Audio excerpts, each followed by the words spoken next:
This is a story about how I almost died on a first date. So this was like 2014. I just broke up with my first boyfriend. It was like my high school boyfriend. We met at Chick-fil-A. Like I was brand new to Tinder. Got matched with this guy on Tinder. He says he's 5'10". Mind you, I'm 5. Like I'm fully 5'10 and a quarter, nothing shorter. So I go to meet this guy. It's like a 30-minute drive. I already let my best friend, who's a dude at the time, I was like, dude, this is like, I'm kind of feeling fucking weird about this. I was like, but let me go because it's a group thing. Like we're gonna go out with some of his friends. I was like, whatever, it's not gonna be a big deal.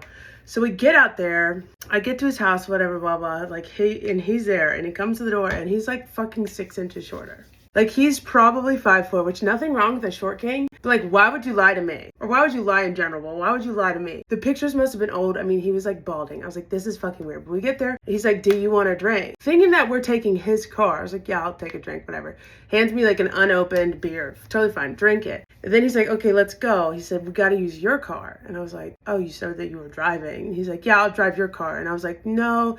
He's like, well, you've had a drink and there's a lot of cops. And mind you, I'm like 22, so I'm still like very impressionable. I was like, okay. He's like really like trying to get me to let him drive my car. I had a fucking Chevy Cruze, baby. So anyways, we go and he gets in my car and he starts driving it. This fucker is whipping us around. Like I'm getting very like nauseous and I'm feeling very unsafe and I'm internally panicked. Texting my best friend, I'm like, hey, I need you to come up with some way to get me out of here. Like somebody needs to die. I don't care. And you need to call me and fucking tell me. But cell service wasn't great. So I was like waiting for this text to go through. And as I'm fucking waiting, this dude whipping my car around is like, well, this is where I crashed a car. I wrapped my truck around this tree. Like all these things, like telling me like, and then he like pulls into a gas station to get a beer. And I'm thinking that he's going to go in and I'm going to have a chance to like flip over to the next side and start driving. He doesn't. He comes right the fuck back out, gets back in the car. It's like, oh, I don't have any money. And I was like, oh, bummer. Like I'm not fucking paying. So I'm in the car. I'm like, okay,